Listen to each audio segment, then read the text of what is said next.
Mike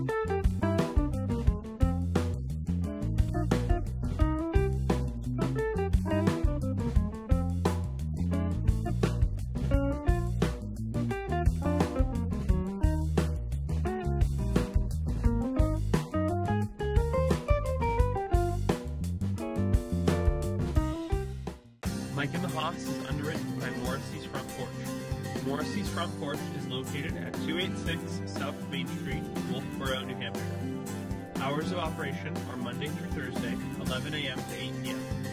Friday and Saturday, 7 a.m. to 8:30 p.m. and Sunday, 7 a.m. to 8 p.m. For more information, visit morrisseysfrontporch.com.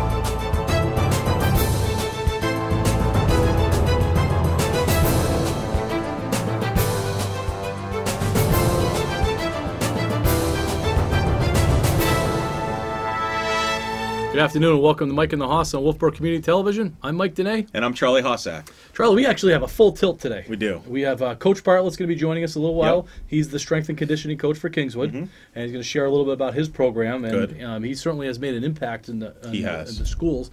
So we have that. We have the Patriots talk. We got playoffs coming up. Yeah.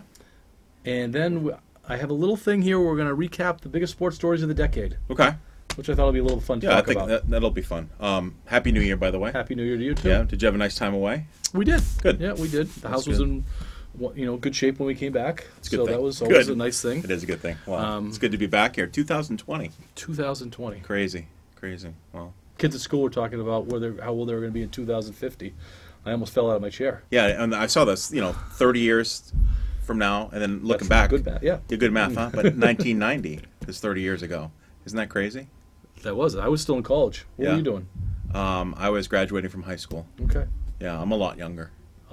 Considerably. I look it, too. All right. Kingswood Sports, real quick. The boys hockey team, they're 1-1. They played up in the Kennett tournament. I forget the exact name of the tournament up there, but they were 1-2. Yep. They had a loss against Somersworth Co-Brown, who seems to be the real thing this year. Because Somersworth Co-Brown ended up winning the whole thing, beating Dover. Yeah. Who beat Kingswood earlier this year in the first game of the year. They lost to Berlin, and they beat John Stark, who has traditionally been a Division III power. Right. The boys' team was dealing with a lot of injuries, and tell me about it. I didn't get a chance to get up to the tournament, but they were down a few players. And we talked. When Coach Potenza was in here, we talked about that. They don't have, necessarily. I thought a lot of kids did step up and fill those roles pretty well. Right. But again, it became a depth issue where they were playing basically with two lines the whole time. Wow. And back-to-back games, made it tough. I think that some good things came out of it. Some kids that don't normally get a lot of playing time were able to get some playing time and showed some stuff. So that's good. That was good stuff. Yeah. The girls lost to Oyster River the other day. They did. And I did make it to some of that game, and Oyster River obviously is the real deal. Yeah, what a great team. A lot of talent on Oyster River. A lot of talent, a lot of skill position stuff. Their home rink is UNH. And which is a big ice surface. Yeah, beautiful ice surface, and it's, like you said, it's huge. But, they're well coached, and those girls have been playing hockey for a long time. And I know a couple of our players on Kingswood play on some travel teams with the girls in Oyster River, and they've been playing since they could walk. And the difference of having a couple girls playing on travel team and a whole team playing on travel team, and that's, is really a big deal, because the part that I was watching, Oyster River, and this is not a slight against Kingswood, but they are obviously on a different level than where Kingswood was at, and they were able to control the puck and basically play a keep away game from Kingswood for the better part of a period and a half. Yeah. And it was impressive on Oyster River's part. Frustrating, and you and I have gone back and forth with this a little bit. It's not just Oyster River. Right. It's Oyster River and Portsmouth. Portsmouth. Yeah. So it comes back to that question that we ask ourselves: are teams combining to put a team in, or are teams combining to put a more competitive team in? Powerhouse in, right. And it seems to me that Oyster River is oozing, talents. Right. I mean, we had talked during or in between one of the periods, and what you would consider some of their second-tier players are pretty darn good. Yeah. Yeah. And who did they end up cutting from that group? Yeah, I don't know. But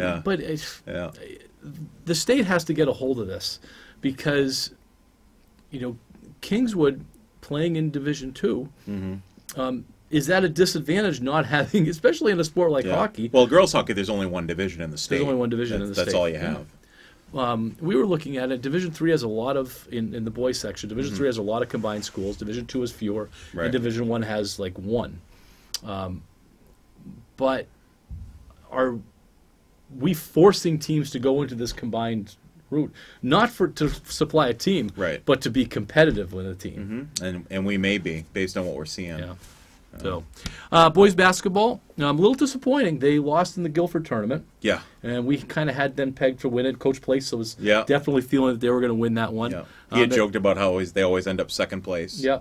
So, and we just saw him when we were walking in, and he said this might be a good omen for them because they usually do well in that tournament and then falter the rest of the year. He says maybe it's going to turn around. They lost in the semis. They're competing. They are competing. Definitely. They're going to be in all their games this year. The girls team, I didn't get a lot of information on them. I know that they've lost their games so far. The only info that I got was through Josh Spalding, just on his Twitter. Yeah, and I guess they didn't pick up any wins in the tournament. No, and they're taking it on the chin a little bit in these games too. Yeah, we're going to have to get some of their captains, Coach Garabedian, Coach Garabedian, and just to spin this a little bit. I'm sure good things are happening. Oh yeah, but all we're doing is looking at scores right now. So I'd like to get their perspective on how the things team are. growth and all that. Absolutely. And then track, swimming, and skiing. We know that there is a swimming meet on Saturday. Yep, away in Goffstown. So we want to mention that. I think skiing has started. I think so. I'm not positive as far as their meets go. I'm pretty sure it started. And that's not only Alpine but Nordic. That's right. And we should get actually Coach Arsenault, who does cross country. We should get him in because he does the Nordic ski team. Or we can get Ali Bean in here again. Oh, we'll get Ski Meister. We can get both sides. Yeah. Great idea. We are going to take a break because Coach Bartlett is joining us, so we will be right back with Coach Bartlett. Welcome back to Mike and the Hoss. Coach, we have a nice guest with us today. We do. We have Coach Warren Bartlett, the Kingswood Strength and Conditioning coach. Welcome, Coach. Thanks for having me. Yeah, we've been excited. We've actually been talking about having you on for a while. Yeah. Because what's happening in the strength and conditioning is pretty exciting around here. And Kingswood's been lacking for many years on that aspect. And it feels like we're finally starting to get things going. So first of all, what brings you to Kingswood? Well, I saw an ad in the paper for, head strength and conditioning coach, and I was like, that's the job for me. So I took that, and, here I am. And what was your major in school? I was exercise science and sport physiology. Awesome. Nice. So this is the perfect thing. We see you working a lot with the basketball team. Is the team I think that you're known most for right now, as far as because you have a good Instagram going. Yeah, great social media presence, and it really promotes it. What have you seen from the Kingswood athletes that has changed since your short time here so far? Well, for one, I've seen a large increase of traffic in the weight room. And I think a great deal of that is my social media presence. The kids are on that. They say, oh, my God, I got to get in there because, everyone's in there. Basketball, that's my pride and joy. I've been working with them since September. Great. Matt Place came in. He hasn't missed a single day since September. And he's added 7 inches onto his vertical, 100 pounds onto his squat, and he's taken 0.7 seconds off his 40-yard dash. I can't take all the credit for that because he's been in there for every single day. So 7 inches for a basketball player is pretty significant. Yeah, he came to me and he's like, Coach, I can dunk now. And I was like, that's awesome. Shut up. Can he dunk? Can he really dunk? He can dunk now. Wow. We're going to have to get Matt Place on. I want to see that. I want to see the video of that because I've seen Matt jump before. Pretty tall, I want to. Yeah, I'm impressed though with the speed that he has now. That's awesome. So 0.7. So, is there anybody at Kingswood? Because my son came home. He's on the hockey team, and he said nobody at Kingswood's running a sub 5.40. Is there some truth to that? At Kingswood, we got Ethan Arnold, who's running about 4.9 in the 40. Matt places around 5'1". There's something to take into account there. You know, Matt's a pretty bigger guy, so he's moving more mass. Yeah. So it's a little tougher to get under 5. I hand time everything, and I post it on the wall. And the kids love that. Yeah. And hand timing is actually a little faster than electric timing. You know, we don't really have that yet here. Right. And they're doing those times in the halls, right? Yeah, in the halls. I measured out 40 yards, and we do 3 40-yard sprints. We don't warm up because I want elasticity in their muscles. And, you know, we do that twice a week, and only 3. That's all it really takes is to see an increase in speed. That's awesome. That's great. And speed is, you know, it's the number one thing in just about every sport. Yeah. You know, I know I hit with my boys all the time. Yep. Speed, speed, speed. So true. You know, you can't teach quickness. Right. You can coach quickness, but you can't teach quickness. And so it's a really important thing. So what are some goals that you have as far as the program goes? Well, you know, the boys have been talking to me that, you know, they want to make a playoff bid and win a state championship. You know, I looked up in the auditorium. I think the last state championship for basketball was about 1965, around then. Wow. So, you know, I think I think we can do that. That's a long time. I watched that Pembroke game, and it was a pretty even game. We were tied, I think, through the half. And but they hung in there, and I think a big part of that is their conditioning that they've had. You know, they've been able to rebound really well. You know, the ups are there, and you know, I think, you know, we'll see how they do at Hanover tomorrow. You know, I'll be there for that one as well. Have you seen any of the other teams come in with the dedication that you've seen from the basketball team or close to it? Yeah, football definitely has had a pretty good presence through the fall. I really would have liked to see them more in the summertime. That would have made really big dividends. But, you know, I was new, so I didn't have as much of a presence that I do now. What do you see overall as far as just Kingswood athletes in general? What do you want to build as your program with all the different teams and athletes? Yeah. You know, the biggest thing is being injury-free. You know, you can't play a sport if you're injured all the time. Right. So, you know, we're putting together statistics, but we're seeing a decrease in injury rate across the board. You know, boys soccer. I worked with them all summer. Not a single boys soccer player had a musculoskeletal injury through the season. That's huge. That's a huge win. It may not be in the papers, but for Kingswood athletes, you know, that's incredible. That is. Because I was a high school athlete once, and I was always injured. Yeah. And I never strength trained because we didn't have that. So that's huge. I noticed the difference just you working with my son who's on the soccer team, and you can tell. I mean, even he gained a little bit of size, but clearly injury free, which was great. That's huge. Yeah. It is huge, especially we've talked about this a lot. Kingswood Sports doesn't have the depth to absorb injuries like some of the bigger schools do. Right. And so we can keep those top, you know, guys out there. We stand to get a state title at some point. 1965. That's you were alive probably though, right? No, I wasn't. Oh wow. Jerk. Right. I know. Coach, we're gonna let you go. I hope this is something that we're going to have you on like every season, because I think it's good for the kids to see you, you know, on here sharing what your program is. As Coach said, the social media presence is awesome. It is. Because that's where the kids are. And it's actually motivated me to go work out too. I watch some of that stuff, and I love some of the stuff that you're doing with the explosion work. I know you do it with the hockey team today, and I asked, you know, Will, what did you guys do? And he says a lot of explosive stuff. And as an athlete, that's where it's at. Yeah. I mean, the bench presses and all that kind of stuff is important and things like that, but being able to beat the guy to the ball or the puck is where you want to be. So thank you for the work that you're doing. Thank you. Thanks for having me. Okay. Absolutely. We'll be right back. I was really happy to have Coach Bartlett in here. Did you enjoy that? It was awesome. Did we learn a lot from him? We learned so much from him, and it's so great the work that he's doing with our athletes. All right. Let's move on to some of the professional stuff that's going on. Okay. Patriots. So I don't mean to laugh. Well, I'm Dunsky. I know you are. Dunsky. My goodness. I am. You go to one extreme or the other. I came to a revelation this week. I can't wait to hear about this. They are making me feel like last year's Celtics team. Yeah. There just seems to be some disconnect, I think, and not to the level that Kyrie Irving was, because I think Brady's 10 times better than that. But there's been a little bit that malcontent, throughout the year, and it's really worn on me. And I think it's worn on other fans too. And what we saw on Saturday against the Dolphins was Sunday against the Dolphins. Sorry, Sunday against the Dolphins. Yeah. I think was a culmination of all this stuff. Yeah, it came to a head. This was and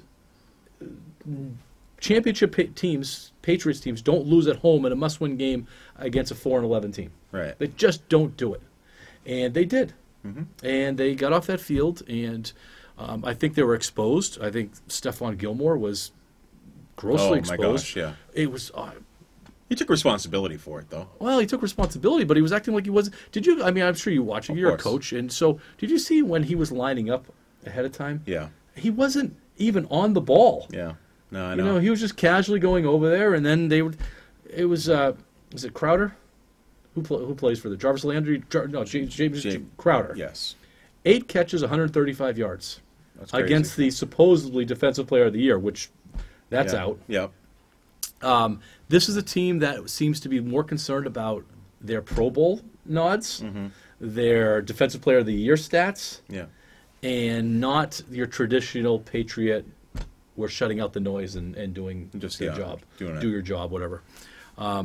How much credit, though, do you give to head coach of Miami, Brian Flores? Oh, I think he's done a fantastic job down there. Absolutely. Because if you remember at the beginning of the year, they were selling off all their parts. Yeah.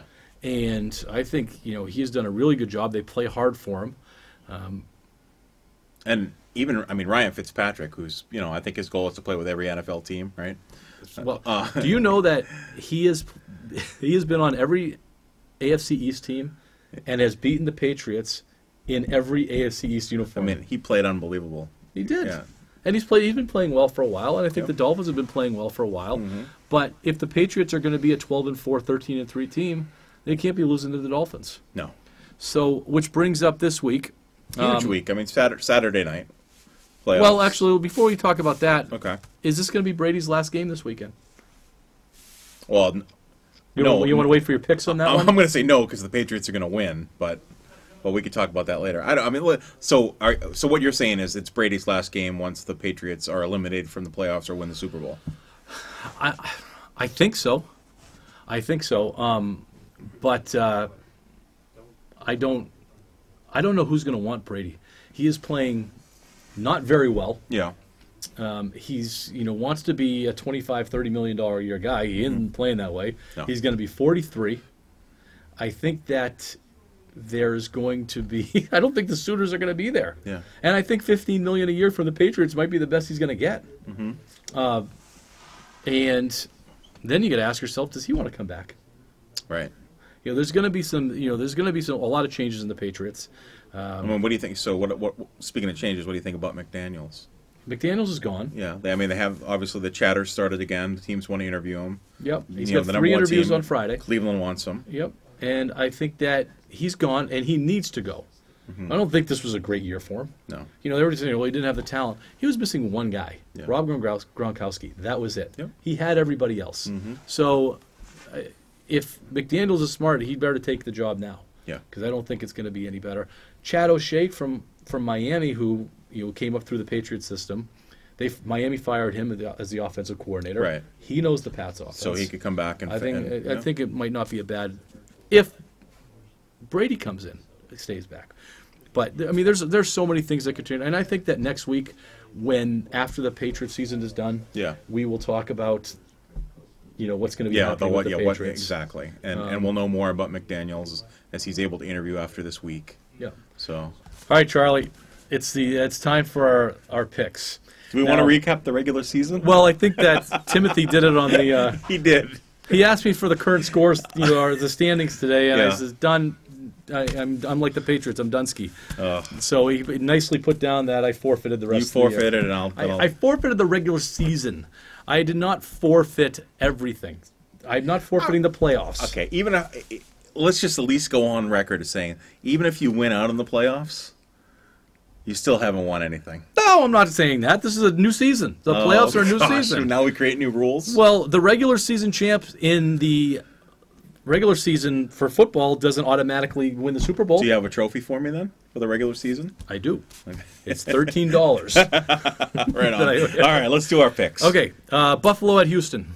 All right. Do you want to go first? Because I feel like this is an even slate now, so you can. We're good. Okay. I will take this one. Yeah. I'm going to say the home team's going to win. I'm going to say Houston's going to win this game. You're risky. Wow. I'm going with Buffalo. Okay. Yep. So wait, I got to write this down, don't I? Yeah. Mike, Charlie. So I'm going to say Houston. You're going to say Buffalo. Now we're going to differ for the next one. Titans at New England. We are. Because you're going to go with the Titans. I know it. You're going with the Titans. Not only am I going with the Titans, I'm going to say that it's going to be a blowout. Okay. I am Dunsky on the Patriots. I know you and are. It hurts me.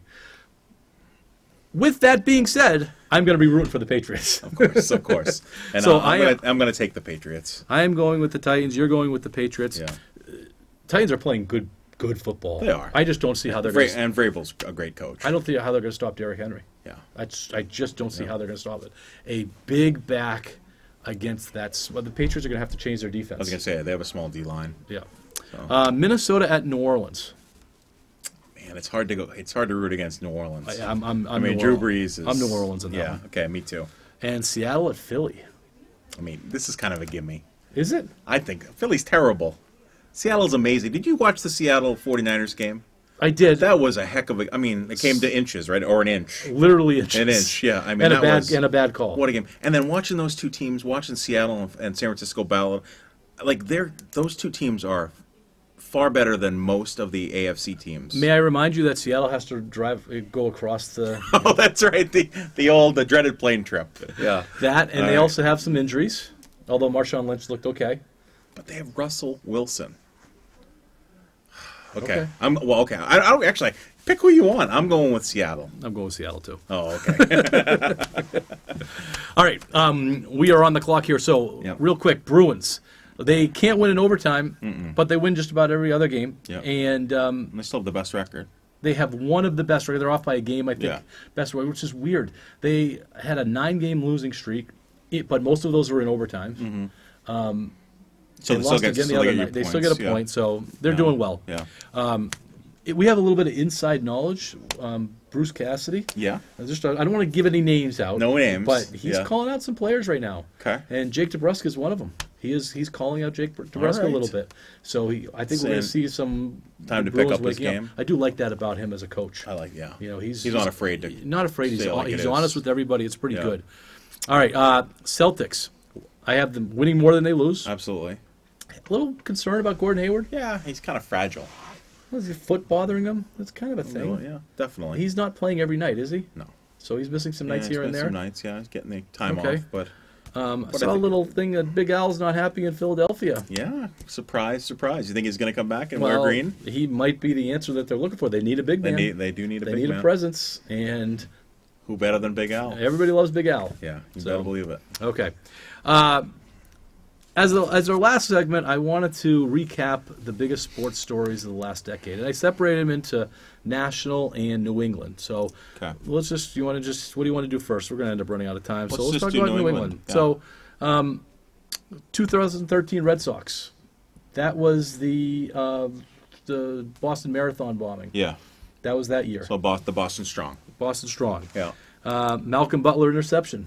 In Man. Super Bowl 42-ish? No, not 42. No, I forget messing with the numbers. You're not good with Roman numerals. Are you? What is it? That is Super Bowl 49. I think you just guessed that. The Bruins win 2011. Okay. That was a big one. First one since 1972. Yeah. The 2018 Red Sox, which was really nice, but I don't think it was big. The 28-3 comeback for the Patriots. That was kind of a cool game. That was a good one. And New England's 6th Super Bowl. That was last year. Yeah. Are we trying to pick what I want we you think to? the best is? I want to hear what your top one is. I just listed out what the field is. So, what's the top one? I mean, this is just a personal opinion. No, this is going to be fact that you were going to have to share this around. Going to the right guy then if you needed to be fact. For me, it's Malcolm Butler's interception. That was absolutely amazing. Just because not only that it happened, but the fact that Pete Carroll threw a pass in that situation when he no need to. That was certainly one that I don't think I've ever come down the stairs more excited. Yeah. Because when the Pats start struggling, I usually go up to my room and pout and stuff like that, and watch it and be in and out. That one, the kids had a party. They had a whole bunch of kids over. Yeah. And I just came flying down the stairs when he did. I just couldn't believe it. Yeah, unbelievable. I just couldn't believe it. Have you been to the Hall of Fame of Patriots place over at Gillette? I have not been inside the Hall yeah, of Fame so they have it, and they have it on the video, and it's just even today, it's amazing. I'm going to go with the 2013 Red Sox. Okay. With the Boston Strong. Sure. Because that connected more than just the sport. And I thought, the Sox had come off a couple last place finishes. Mm-hmm. And for what they did for the city that year. Yeah. And then you get the David Ortiz. Yeah, the whole Ortiz and what he was saying. Blah, blah, blah. Yeah. It was just such a great story. And that it wasn't just about a game. It was about healing a city. Yeah. And so I'm going to go with that one.